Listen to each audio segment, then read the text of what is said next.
사도행전 계속해서 13장 사울 변화된 바울의 설교를 정확한 복음의 메시지의 제목을 들고 우리 한번 먼저 읽도록 하겠습니다. 제가 한 절 읽고 여러분 한 절 읽고 한 절씩 뜻을 생각하며 읽겠습니다.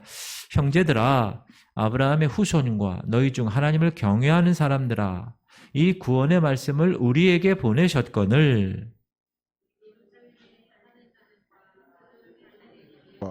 그들 관리들이 예수와 및 안식일마다 외우는 바 선지자들의 말을 알지 못함으로 예수를 정죄하여 선지자들의 말을 응하게 하였도다. 죽일 죄를 하나도 찾지 못하였으나 빌라도에게 죽여달라 하였으니 성경에 그를 가리켜 기록한 말씀을 다 응하게 한 것이라. 후에 나무에서 내려다가 무덤에 두었으나 하나님이 죽은 자 가운데서 그를 살리신지라.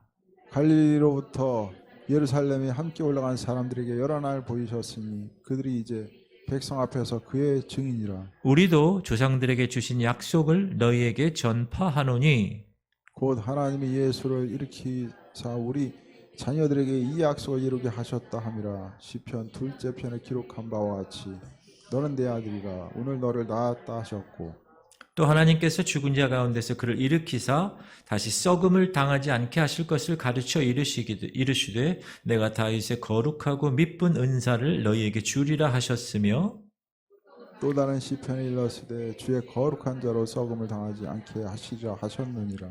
다윗은 당시 하나님의 뜻을 따라 섬기다가 잠들어 그 조상들과 함께 묻혀 썩음을 당하였으되 하나님께서 살리신 이는 썩음을 당하지 아니하였나니 그러므로 형제들아 너희가 알 것은 이 사람을 힘입어 죄사함을 너희에게 전하는 이것이며, 다같이 또 모세의 율법으로 너희가 의롭다 하심을 얻지 못하던 모든 일에도 이 사람을 힘입어 믿는 자마다 의롭다 하심을 얻는 이것이라.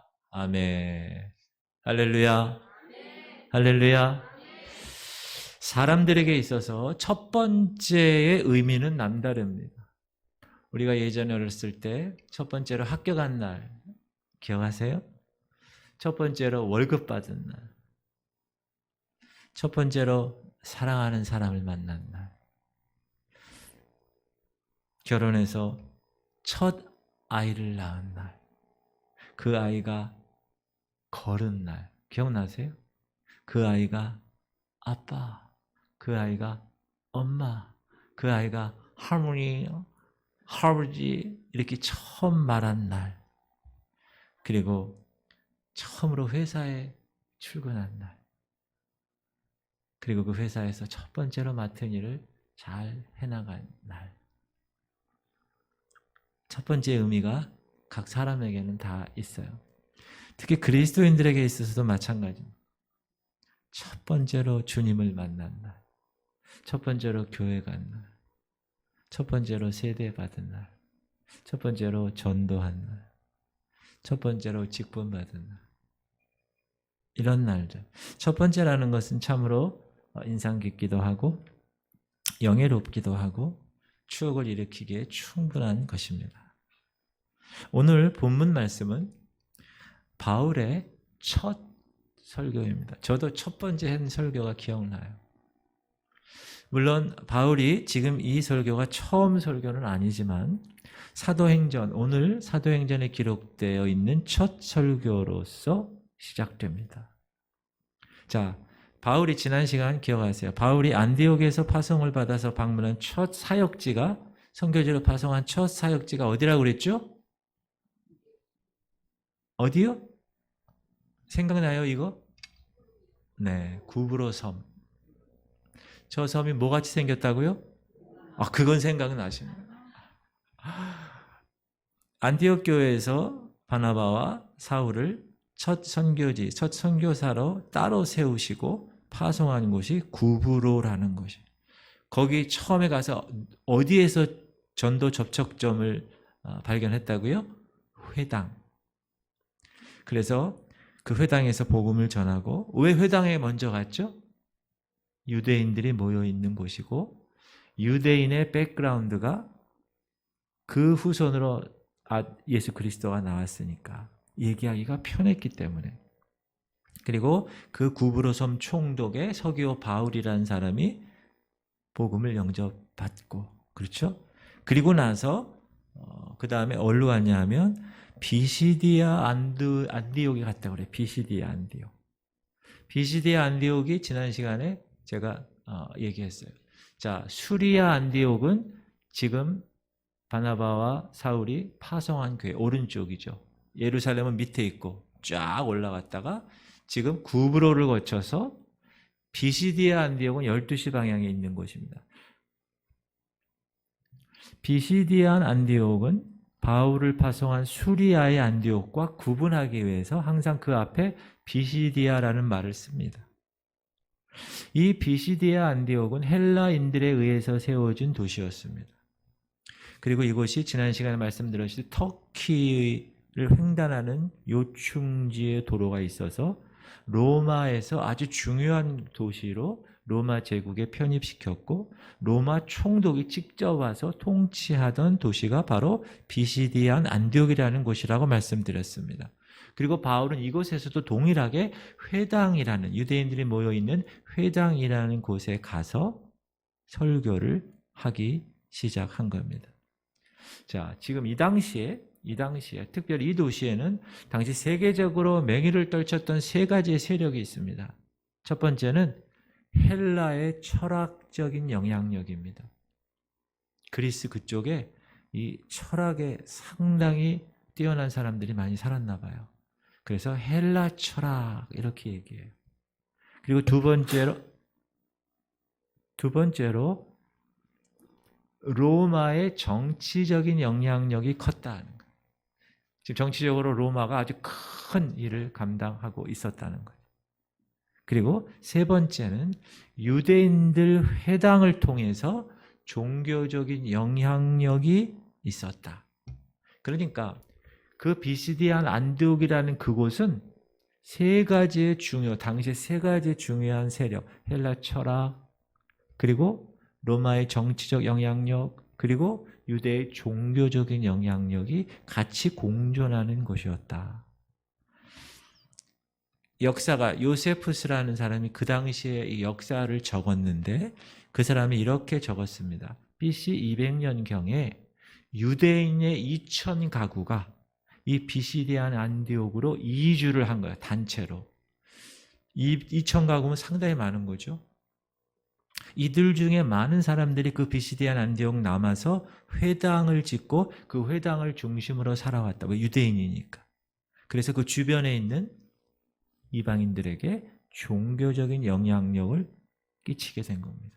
오늘 본문에, 왜냐하면 바울이 이제 회당에서 설교할 기회가 있어서 설교를 하는데 경건한 이방인들이 그곳에 꽤 있었다고 말을 하기 때문에 그렇습니다. 그래서 16절에 보면 시작. 바울이 일어나 손짓하며 말하되 이스라엘 사람들과 및 하나님을 경외하는 사람들아 들으라. 회당에서 설교하니까 이스라엘 사람을 얘기하고 또 하나님을 경외하는 이방인들이 그곳에 있어서 하나님을 경외하는 사람들아 이렇게 설교를 듣는 대상을 불렀다는 거예요. 여기서 하나님을 경외하는 사람들이라는 것은 이방인으로 하나님을 경외하던 사람이었다. 자, 이 당시 이방 사회는 지난번에 얘기했지만 다신교 사상을 갖고 있었습니다. 그리고 그 신에게 행사하는 그 신전 행사에는 꼭 음란하고 비도덕적인 활동이 많았다는 거예요. 그러니까 그런 걸 싫어하는 이방인 중에는 그런 종교 활동 싫어요. 나는 윤리적인 삶을 살고 싶어요. 절제된 삶을 살고 싶어요. 유일한 신에 대한 관심이 있어요. 라고 생각해서 유대교에 관심을 갖게 된 것입니다. 그런데 유대인들은 이방인들을 어떻게 대했나요? 지금 이방 땅에 있어요. 그러나 회당 안에서는 유대인들 자기들이 지금 모여 있으니까 그들이 어떤 생각을 갖고 있습니까? 우리는 하나님이 택한 백성이야. 선민의식이 우월감에 사로잡혀서 그 이방인들 회당으로 오고 같이 공동체를 구성한 그 이방인들을 멸시하고 차별하고 그랬다는 거예요. 이런 차별이 있었음에도 불구하고 하나님을 경외했다는 거예요. 누가? 이방인들. 그러니까 그들은 신앙이 상당히 깊었던 사람이라고 생각할 수가 있습니다. 바로 이런 비시디안 안디옥이라는 이 도시에서 드디어 바울의 첫 설교가 이루어졌습니다. 그는 첫 번째로 무엇을 설교했는가? 하나님의 통치를 설교했습니다. 자, 비시디안 안디옥이라는 곳이 제가 세 가지가 공존한다고 그랬습니다. 헬라 철학, 로마의 정치, 유대의 종교, 이런 영향력이 공존하는 곳인데, 자, 이런 배경에 가장 잘 어울리는 사람이 누구냐? 여러분 놀라지 마십시오. 그 사람이 오늘 주인공인 바로 바울이라는 거예요. 바울이라는 사람 우리가 보면 길리리아 다소에서 태어났어요. 헬라적 배경을 갖고 있죠. 자, 로마 시민권을 갖고 있었어요. 로마적인 영향력도 있는 거예요. 그리고 유대교 가말리엘 학파에서 랍비 교육을 받은 사람이에요. 유대 정통 종교에 대한 영향력도 갖고 있는 사람이에요. 놀랍지 않나요? 저는 설교를 준비하면서 야, 하나님이 이방인의 사도로 사울을 바울로 변화시켜서 하나님의 거룩한 메신저로 한 이유가 있구나 라는 것을 알게 되었습니다. 바울은 자신도 모르는 사이에 그냥 태어나서 하나님 만났는데, 예수님 만났는데 자기 자신이 이방 지역의 복음을 전할 준비가 완벽하게 돼 있다는 걸 알게 된 거예요. 그래서 바울은 하나님께 이렇게 고백하죠. 저는 모태에서부터 복음 전할 자로 하나님이 예정하셨습니다. 이렇게 생각을 하면서 복음을 전하게 됩니다. 이렇게 준비된 바울이 이제 안식일에 이 비시디안 안디옥이라는 도시의 회당을 방문한 겁니다. 당시 회당에서는 자리가 있는데 랍비가 앉아있는 자리가 있고 유대인이 앉는 자리가 있고 경건한 이방인이 앉는 자리가 이렇게 따로 나눠져 있었습니다. 그리고 회당에서 집회는 적절한 기도문을 하고 모세오경 성경 말씀을 낭독하고 거기에 회당장이 제일 높은 사람이 봐서 적절한 사람을 지목해서 교훈을 베풀도록 했습니다. 15절인데요. 읽어볼까요? 15절 시작. 율법과 선지자의 글을 읽은 후에 회당장들이 사람을 보내어 물어 이르되 형제들아 만일 백성을 권할 말이 있거든 말하라 하니. 회당장 입장에서는 지금 비시디아 안디옥에 온 바울을 보니 예루살렘에서 온 사람이고 유대 정통의 랍비였기 때문에 그에게 교훈을 말할 기회를 준 거예요. 회당에서. 여러분, 하나님이 여러분에게 복음을 전할 기회를 주신다는 거예요. 준비가 되어 있으면. 여러분 그 복음을 준비할, 지금 계속 준비하고 계시죠? 지금 품고 계시잖아요. 남편, 자녀, 친구, 친척, 부모 다 그렇게 품고 계시면 하나님이 때가 되면 이렇게 바울이 비시디아 안디옥의 회당하고 무슨 관계가 있겠어요? 그러나 유대인이었으니까 거기 들어갈 수 있었고 랍비였으니까 설교할 수 있었고 참 하나님은 놀라우신 분입니다. 그런데 바울이 이제 설교를 하는 데 있어서 어떻게 설교를 하느냐? 이스라엘 역사를 쫙 간략하게 이야기를 해요. 왜 이스라엘 역사를 얘기했을까요? 거기 있는 사람들이 유대인들이에요. 이스라엘 사람들이라니까. 여러분, 우리가 어디 외국에서 한국 사람 만나면 기분 좋아요, 안 좋아요? 별로 안 좋은가요? 안 만나봐서 모르겠어요? 어디 가다가 외국 사람들만 만나다 갑자기 이 검은 사람 나오고 한국말이 탁 나오면 얼마나 반가운지 몰라요.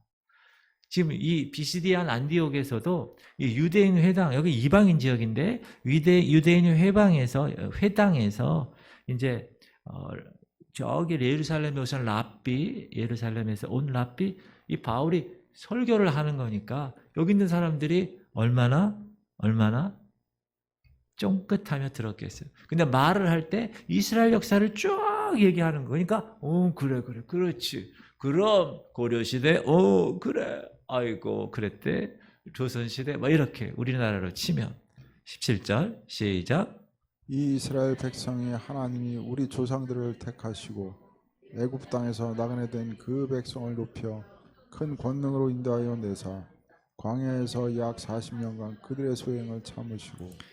지금 회당에서 유대인들이 이 말을 들을 때 아는 말일까요? 모르는 말일까요? 다 아는 말이지. 자기네 조상 얘기, 역사 스토리를 얘기하는데 이스라엘 역사는 하나님이 통치하신 시간이었다는 거예요.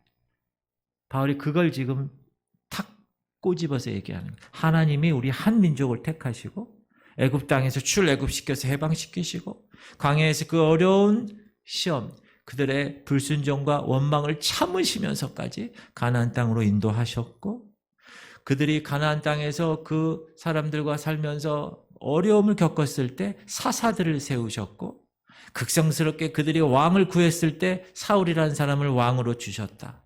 그리고 그 사울 대신에 이제 다윗을 세우셨다. 그리고 그 다윗의 후손으로 구주, 지금 사도 바울이 얘기하고 싶은 주인공이 나타난 거야. 구주가 오신 거야. 이렇게 얘기한 거야. 바울은 이스라엘의 역사를 그 이스라엘 인간의 악함과 그럼에도 불구하고 그 하나님이 약속하신, 아브라함에게 약속하신 그 신실한 하나님을 대조해서 설명을 하고 있습니다. 그리고 그 하나님의 약속의 절정, 클라이막스가 누구라고요? 예수라고 하는. 오늘 방송이 좋습니다. 괜찮나요? 네. 시작. 하나님이 약속하신 대로 이 사람의 후손에서 이스라엘 위하여 구주를 세우셨으니 곧 예수라. 하나님이, 신실하신 하나님이 약속대로 예수를 보내셨다는 거예요. 그리고 이스라엘이 하나님이 통치하는데 그 하나님의 통치의 절정, 클라이막스는 바로 예수를 이 땅에 구주로 보내신 사건이다라는 것입니다. 하나님은 구주 예수 그리스도 그분을 이 땅에 보내시기 위해서 처음부터 아브라함을 택하시고 이스라엘을 택하시고 그들을 이끄시고 유대인 당신들 조상들이 그렇게 한 것을 지금 예수 그분이 이 땅에 오게 하시려고 그렇게 하신 거야. 바울은 하나님이 인류에게 주신 최고의 선물이 바로 예수 그리스도야 라고 강력하게 논증을 한 겁니다. 사랑하는 성도님들, 하나님의 인간에 대한 이보다 더 큰 사랑은, 이보다 더 큰 선물은 없습니다. 죄인인 인간을 여전히 사랑하심을 보여주기 위해서 그분의 아들을 죽이시기까지 십자가에 달려 그 목숨값으로 우리를 살려주신 선물입니다. 그러므로 여러분, 구원에 대한 확신이나 하나님의 사랑을 의심하거나 이런 사람은 하나님 주신 그 최고의 선물을 거절하거나 혹은 그걸 알지 못하는 사람이라는 겁니다. 저와 여러분은 오늘도 이 수요일 날, 이 좋은 날, 이곳에 오셔서 하나님이 보내주신 가장 최고의 선물인 예수 그리스도 그분과 함께 이곳에 예배하게 한 것을 너무나 감사하게 생각합니다. 맞습니까? 얼마나 귀한 거래요. 정말 귀한 거. 그렇게 하나님의 통치를 설교했어요. 바울이. 참 똑똑한 사람이에요. 그리고 곧바로 이제 하나님의 은혜를 설교하는 거예요. 바울은 이제 하나님께서 구주로 주신 그 예수님께 집중해서, 원래 할 말이 뭐였어요? 그분이었어요, 예수님. 근데 유대인들에게 공감대 형성하려고 이스라엘 역사를 쭉 해서 드디어 이제 예수님께 집중해서 설교를 이어갑니다. 그리고 예수님에 대해서 뭐라고 그러냐? 죽으셨다는 거예요. 그러나 부활하셨다는 거예요. 죄 없는 예수님을 하나님은 십자가에서 죽으셔서 이 모든 죄인들의 죄값을 다 치르시고, 그러나 그것을 끝난 게 아니라 하나님은 죽은 자 가운데서 그를 살리셨다. 그리고 그 예수님의 부활의 그 사건은 구약의 예언이 성취된 것이다 라고 33절에 이야기하는 거예요. 시작. 곧 하나님이 예수를 일으키사 우리 자녀들에게 이 약속을 이루게 하셨다 함이라. 시편 2째 편에 기록한 바와 같이 너는 내 아들이라 오늘 너를 낳았다 하셨고. 예수를 일으켰다는 거, 예수를 부활시켰다는 거. 바울은 이것을 시편 2편 7절에 보면 너는 내 아들이라 오늘 너를 낳았다. 너는 내 아들이라 오늘 내가 너를 낳았다. 이 구절과 연결시킨 거예요. 이것은 예수 그리스도를 사망에서 일으켜 부활하신 것은 하나님이 예수님을 낳은 것이다. 이렇게 표현한 겁니다. 원래 시편 2편이 우리가 오늘인가요? 어젠가? 시편 2편 했잖아요. 그죠? 그 왕의 즉위식 할 때 그 즉위식을 찬양하는 노래예요. 어떤 왕일까요? 만왕의 왕 예수 그리스도를 삼으셨다는 거예요. 그래서 이 시의 마지막 구절이 시편 2편 12절에 보면 시작. 그의 아들에게 입맞추라. 그렇지 아니하면 진노하심으로 너희가 길에서 말이니 그의 진노가 급하심이라. 여호와께 피하는 모든 사람은 다 복이 있도다. 벌하신 하나님의 아들이요 만왕의 왕이신 예수님께 그러므로 영접하라. 그렇게 얘기를 하는 것입니다. 그리고 또 다른 시편의 말씀으로 예수님의 부활을 말했습니다. 35절 시작. 또 다른 시편에 일렀으되 주의 거룩한 자로 썩음을 당하지 않게 하시리라. 네. 하셨느니라. 이건 다윗이 한 거지만 다윗 자신에 대한 말이 아니라 다윗은 죽어서 지금 무덤에 묻혀 썩음을 당했지만 다윗이 미리 주님을 바라보고 예수님을 바라보고 그분의 부활하심 썩지 않음을 찬양하고 예언한 것입니다. 참 다윗이 대단한 거죠. 예언의 영을 받아서. 자, 그리고 첫 설교의 바울이 이제 마지막 38절과 39절에서 결론을 땅땅땅 내리는 거예요. 자, 바울의 첫 설교의 결론 읽어볼까요? 시작. 그러므로 형제들아 너희가 알 것은 이 사람을 힘입어 죄 사함을 너희에게 전하는 이것이며 또 모세의 율법으로 너희가 의롭다 하심을 얻지 못하던 모든 일에도 이 사람을 힘입어. 있는 자마다 의롭다 하심을 얻는 이것이라. 바울은 이제 회당 비시대한 안디옥에서 회당의 모든 사람들 유대인과 또 랍비와 이방 사람들이 있는 그곳에서 너희들이 반드시 알아야 할 것이 있어. 그것은 죄 없이 십자가에서 죽었지만 하나님이 부활케 하신 그 예수 그리스도를 힘입어야 죄 사함을 받을 수 있단다. 그 예수님을 힘입어야 의롭다 하심을 얻을 수 있단다. 라고 이야기하는 거예요. 하나님께 죄사함을 받고 의롭다 하심을 받는 길은 율법으로는 불가능해. 유대인 너희들이 믿고 있는 그 모세 오경으로는 불가능하단다. 오직 살아있고 죽었지만 부활하신 예수 그리스도 그분만을 통하여서 되는 것이야 라고 말하는 것입니다. 죄인이 죄를 용서받는 길은 오직 one way, 한 방법밖에 주님이 허락하지 않으셨어요. 그렇죠? 예수 그리스도를 통하여서 그 십자가에서 그 죄가 용서되는 것밖에 없고 또 우리 인간이 의롭게 되는 길도 예수님을 통하여 그를 믿는 것밖에 없다. 그렇게 이야기합니다. 그러므로 우리가 예수님을 힘입어 이제 예수님처럼 부활할 것을 믿습니까? 여러분 믿으세요? 우리가 예수님처럼 부활체로 되는 거예요. 그분이 부활의 첫 열매가 되셨습니다. 자, 지금까지 우리가 바울의 첫 설교 내용을 살펴봤는데 이 바울의 첫 설교 내용을 보면 이스라엘 역사를 이야기한. 근데 여러분 사도행전 우리 처음에 공부할 때 스데반 집사님 기억나세요? 스데반은 집사님이지만 설교를 했어요. 근데 그 스데반 집사님의 설교랑 너무 비슷한 거예요. 스데반도 다른 얘기 하지 않았어요. 부형들아 하면서 옛날의 얘기를 다 하는 거예요. 그랬을 때 그 듣는 사람들의 반응이 어땠죠? 마음에 찔렸죠. 그리고 중요한 반응이 어떻게 했죠? 이를 갈았어요. 그 스데반을 돌로 쳐 죽였잖아요. 그렇죠. 베드로 설교를 들었을 때도 마음에 찔렸죠. 그러나 우리가 어찌할꼬 했을 때 베드로가 너희가 각각 회개하여 죄사함을 받으라 그리하면 성령을 선물로 받으리니 이렇게 말씀하셨죠. 자, 지금 이 바울이 그 당시 스데반이 했던 설교를 들었을까요? 안 들었을까요? 들었죠. 그 현장에 있었으니까. 그 죽이는 현장에 있었어요, 바울이. 책임자로. 사울이라는 이름의 책임자로. 스데반을 죽이는 일에 가담했고 베드로를 옥에 집어넣는데 바울이 1등 공신을 한 사람이잖아요. 그런데 오늘 본문에 바울이 자기의 첫 설교를 하는데 스데반이 얘기했던 자신이 예전에 거부했었던 그 설교를 그대로 하는 거라는 거. 왜 그랬을까? 그것이 복음이기 때문에 그렇게 한 것도 있지만 과거 자기 자신의 마음을 움직이셨던 그 성령께서 지금 이 자리에 앉아 있는 어느 사람이 자기처럼 그렇게 못되게 하나님에 대해서 살았던 사람이 한순간에 하나님께서 믿음으로 완전히 변화시킬 것을 기대하며 바울은 지금 첫 설교에 그 위험 부담을 안고 설교를 시작한 것입니다. 여러분, 이 복음에는 중간지대가 없습니다.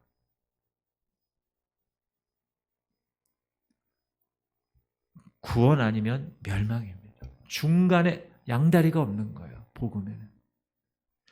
물론 일부러 부러워할 필요는 없지만 복음을 전하다 보면 반드시 부러워하는 일이 생겨납니다.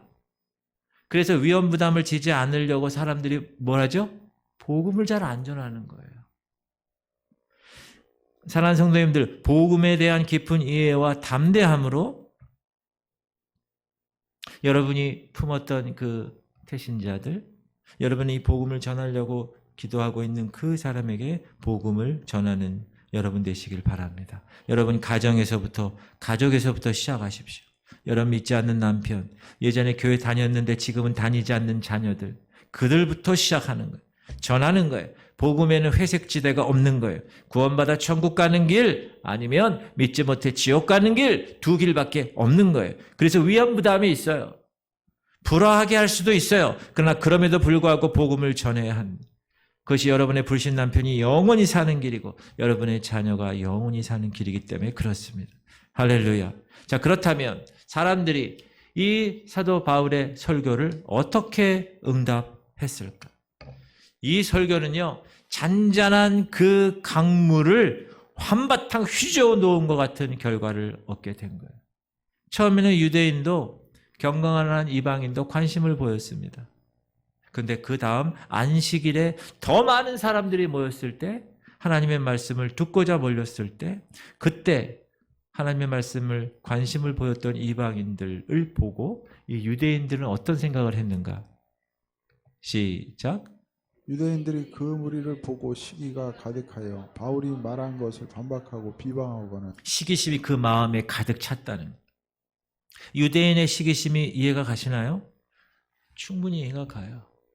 왜 그러냐 하면 그동안 자신만이 선민이라는, 이스라엘 유대인이라는 그 선민이라는 그 특권을 누려왔는데 지금은 누구나 막 누릴 수 있는 거니까 상실감이 큰 거예요.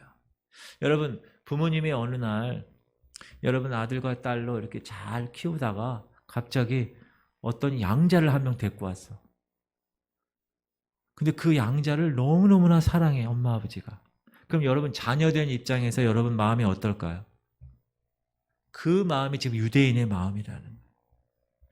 그동안 회당에서 하나님 말씀을 전해받았던 유대인들은 어느 날 예루살렘에서 온 랍비 바울이라는 사람이 말씀을 전했는데 온 도시가, 이 비시대한 안디옥 온 도시가 막 들썩거리는 거예요.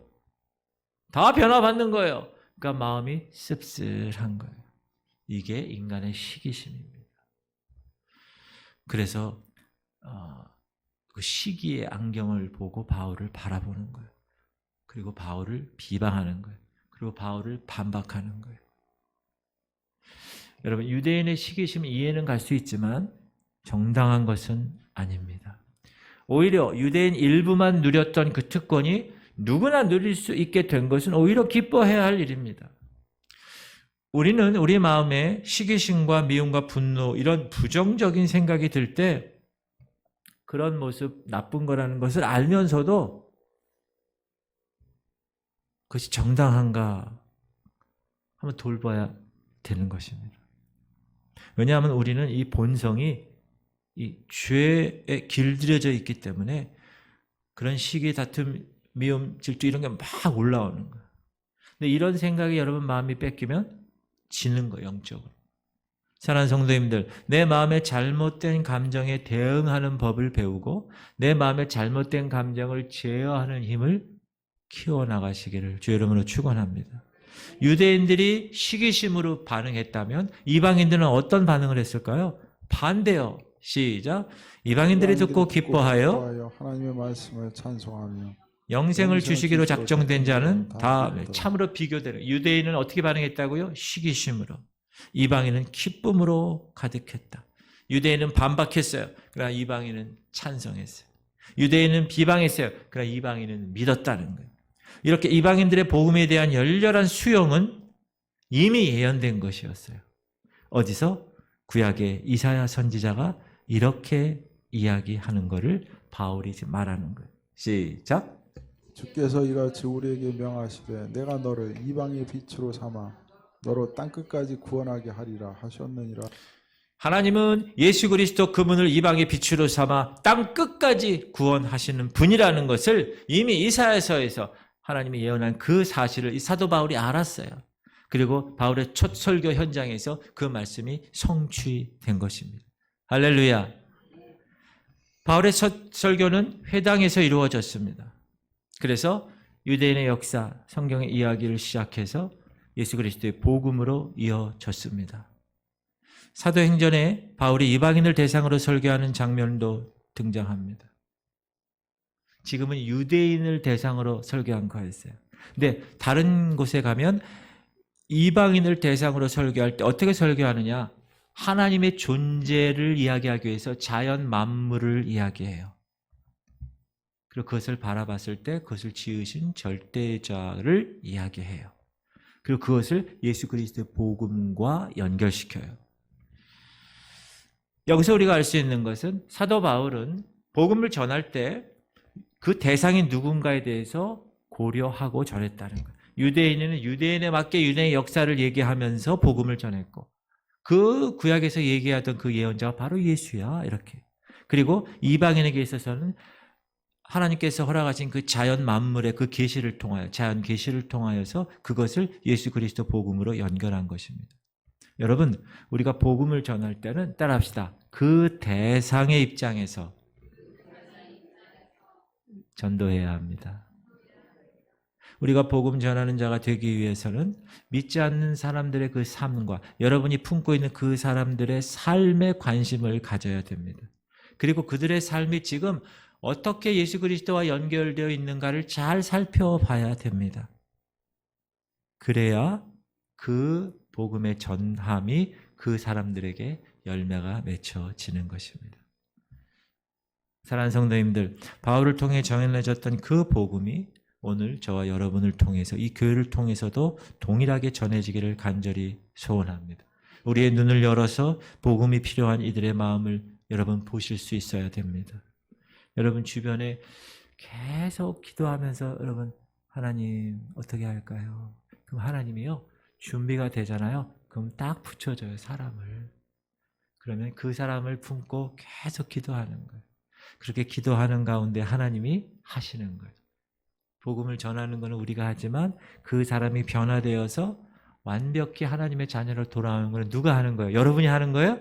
아니에요. 그건 하나님의 영역에서 하나님의 성령께서 하시는 것입니다. 하나님께서는 우리에게 그 복음이 얼마나 소중한지 마지막으로 승천하시면서 유언으로 남기셨습니다. 그 유언의 말씀을 한번 읽어볼까요? 시작. 예수께서 나와 말씀하여 이르시되 하늘과 땅의 모든 권세를 내게 주셨으니 그러므로 너희는 가서 모든 족속 민족을 제자로 삼아 아버지와 아들과 성령의 이름으로 세례를 베풀고 내가 너희에게 분부한 모든 것을 가르쳐 지키게 하라. 볼지어다 내가 세상 끝날까지 너희와 항상 함께 있으리라 하신. 이것이 뭐라고요? 예수님의 마지막 유언. 그 유언을 우리에게 허락하셨다는 거예요. 여러분이 그 유언을 받으셨다는 거예요. 그 명령을 받으셨다는 거예요. 그럼 어떻게 해요? 순종하는 것입니다. 할렐루야. 그럼 여러분의 순종을 통하여서 하나님이 이 교회를 통하여 여러분을 통하여 또 하나의 열매를 맺게 하시는 그 축복을 여러분을 통해서 행하실 것입니다. 얼마나 귀한 것. 천하보다 더 한 영혼이 귀하다고 했는데. 할렐루야. 여러분 우리 교회는 그런 교회입니다. 복음의 열정에 불타는 교회가 되기 바랍니다. 그래서 여러분의 자녀부터 시작하는 거예요. 여러분 남편부터 시작하는 거예요. 자, 지구촌 성결교회는 자 읽어봅시다. 우리 교회 비전 시작. 다시 오실 예수 그리스도를 기다리고 모두 알곡 성도로 준비되어 모두 들어가는 것을 최고 최선의 목표로 하는 공동체입니다. 할렐루야. 여러분 여기 교회 올 때마다 한 번씩 꼭 읽으세요. 저 계단에 올라올 때마다 한 번씩 꼭 선포하세요. 그런 것을 계속 선포하고 준비가 되면 하나님이 반드시 여러분을 그렇게 쓰실 것입니다. 그 믿음을 가지셔야 돼요. 할렐루야. 아유 무슨 이 시대에 무슨 전도야. 아유 목사님 옛날 얘기하는 그 우리 엄마 아버지 시대를 하는 거죠. 우리는 요즘은 아주 좀 교양 있게 그런 전도 안 해요. 그냥 신앙생활 하지 이렇게 하는 사람 그건 교양 있는 게 아니에요. 그 사단의 속임수예요. 속임수. 제가 주일날 사단에 대해서 얘기를 하려고 그래요. 여러분. 우리가 영적 전쟁 적을 알고 나를 알면 어떻게 한다고요? 백전? 네. 그러니까 우리 교회는 훈련이 다 잘 되어서 이제 막 하나님이 쓰시기에 충분한 그런 그릇들로 빚어지기를 소망하면서 저는 여러분을 바라보고 있습니다. 할렐루야. 여러분은 저를 어떻게 바라봅니까? 점점점. 할렐루야. 자, 기도 제목. 이제